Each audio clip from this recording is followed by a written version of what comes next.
ang aking tortang sardinas, guys. Yan ang ulam namin. Ngayong tanghali, medyo malakas ang ulan sa amin, guys. Ingat po ang lahat. Kasi may bagyo tayo, guys. Napakalakas ng ulan dito sa amin, guys. Ayan. Masarap kumain ng umulan ba na, umulam ng may sabaw. Mga nilaga, no? Ayan, guys, oh.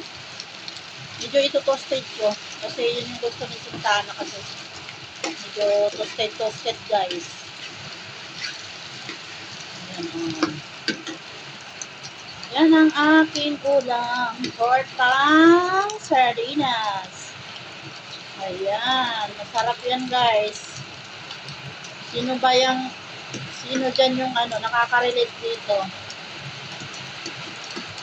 Sino rin may gusto dyan ng tortang sardinas?